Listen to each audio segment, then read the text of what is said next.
2023 October 27 ഈ ദിവസം ഇസ്രായേലിൽ കടന്നുകയറി നിരപരാധികളായ നൂറുകണക്കിന് പേരെ കൊന്നൊടുക്കുകയും ബന്ദികളാക്കുകയും ചെയ്ത ഹമാസ് തീവ്രവാദികളുടെ ചെയ്തികളുടെ ബാക്കി പത്രമാണ് കഴിഞ്ഞ ദിവസങ്ങളിൽ ലെബനനിൽ ഹിസ്ബുള്ള വിഭാഗത്തിന്റെ കയ്യിലിരുന്ന് പൊട്ടിത്തെറിച്ച പേജറുകൾ. തങ്ങളെ തൊട്ടുകളിച്ചാൽ കാലങ്ങൾ കാത്തിരുന്നിട്ടായാലും അവർക്കെതിരെ ആഞ്ഞടിക്കുന്നതാണ് ഇസ്രായേൽ ശൈലി. ഒക്ടോബർ 27 രക്തച്ചൊരിച്ചിലിന് പകരം ചോദിക്കാൻ ഇസ്രായേൽ തുനിഞ്ഞിറങ്ങിയപ്പോൾ ഹമാസ് ആദ്യം നാമാവശേഷമായി. ഹമാസ് നേതാവ് ഇസ്മായിൽ ഹാനിയയെ ഇറാന്റെ തലസ്ഥാനത്ത് വെച്ച് തന്നെ തീർത്തു. ഇതിന് പിന്നാലെയാണ് ഇസ്രായേലിനോട് പകരം ചോദിക്കാനിറങ്ങിയ ഹിസ്ബുള്ളയ്ക്കും പണി കിട്ടിയത്.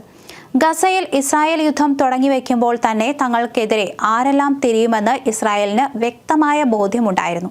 അതുകൊണ്ട് തന്നെയാണ് ഇറാനെയും ഹിസ്ബുള്ളയെയും നേരിടാൻ കരുതലെടുത്തത്. മാസങ്ങൾ നീണ്ട പ്ലാനിങ്ങിൽ പേജർ ബോംബുകൾ പൊട്ടിത്തെറിപ്പിച്ചതും മൊസാദിന്റെ തന്ത്രമാണ്. ഇതോടെ ഹിസ്ബുള്ളയുടെ ആശയവിനിമയ സംവിധാനത്തെ തകർത്തിരിക്കുന്നു. ഇനി കൂട്ടത്തോടെ ഇസ്രായേലിനെ ആക്രമിക്കുക എന്നത് ഹിസ്ബുള്ളയ്ക്ക് സാധിക്കില്ല. ഹിസ്ബുള്ളയെ ഭയപ്പെടുത്തി വരുതിയിൽ നിർത്തുന്ന തന്ത്രത്തിൽ ഇസ്രായേൽ വിജയിച്ചു കഴിഞ്ഞു. ഇനി തല പൊക്കിയാൽ ആഞ്ഞടിക്കുമെന്ന തെളിവാണ് കഴിഞ്ഞ ദിവസം തുടക്കമിട്ട വ്യോമ ആക്രമണവും. ഹിസ്ബുള്ള നേതാവ് പ്രസംഗിച്ചുകൊണ്ടിരിക്കവെയാണ് തുടർച്ചയായി ഇസ്രായേൽ വ്യോമ ആക്രമണം നടത്തിയത് എന്നതും ശ്രദ്ധേയമാണ്. അടുത്ത ഘട്ടത്തിൽ ഹിസ്ബുള്ളയെ ഇല്ലാതാക്കുക എന്ന ലക്ഷ്യത്തിലേക്കും ഇസ്രായേൽ കടന്നേക്കാം. അടിവേര് മാന്തുന്ന ആക്രമണത്തോടെ ഹമാസിനെയും ഹിസ്ബുള്ളയെയും ഇസ്രായേൽ ഇല്ലാതാക്കുമോ എന്നാണ് ഇനി അറിയേണ്ടത്. മാസങ്ങളായി ഗസയിൽ ഇസ്രായേൽ ഹമാസ് യുദ്ധം തുടരുന്നുണ്ടെങ്കിലും മറ്റ് രാജ്യങ്ങൾ പൂർണ്ണതോതിൽ യുദ്ധത്തിലേക്ക് നീങ്ങിയിട്ടില്ല.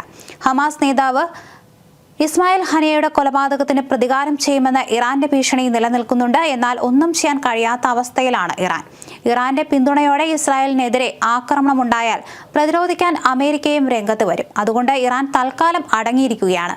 പശ്ചിമേഷ്യയിൽ സമാധാനമുണ്ടാക്കാൻ ലോകരാജ്യങ്ങൾ വീണ്ടും അനുനയ ഫോർമുലയുമായി രംഗത്ത് വന്നേക്കാം.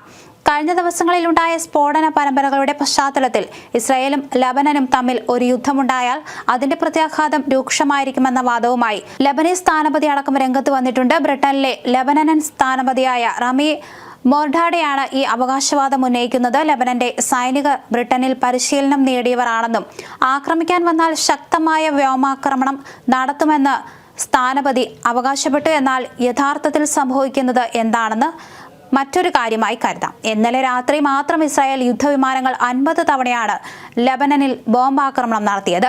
ലബനനിൽ കഴിഞ്ഞ ഒരു വർഷത്തിനിടെ ഉണ്ടായ ഏറ്റവും രൂക്ഷമായ ആക്രമണമായിരുന്നു ഇത്. ഹിസ്ബുള്ളയുടെ നൂറുകണക്കിന് റോക്കറ്റ് ലോഞ്ചറുകളാണ് ഇസ്രായേൽ ആക്രമണത്തിൽ തകർന്നു വീണത്. വെറും 2 മണിക്കൂർ സമയം കൊണ്ടാണ് ഇസ്രായേൽ വ്യോമസേന ഹിസ്ബുള്ള താവളങ്ങൾ തകർത്തെറിഞ്ഞത്. ഇന്നലെ രാത്രി 9 മണിയോടെയാണ് ആക്രമണം തുടങ്ങിയത്. ഒക്ടോബർ 7 ശേഷം ലബനനിലേക്ക് നടത്തിയ ഏറ്റവും രൂക്ഷമായ ആക്രമണമായിരുന്നു ഇതെന്ന് ലബനീസ് സർക്കാരും സമ്മതിച്ചിട്ടുണ്ട്. ആക്രമണം കൂടുതൽ ശക്തമായി തുടരുമെന്നാണ് ഇസ്രായേൽ വ്യക്തമാക്കിയിരിക്കുന്നത്.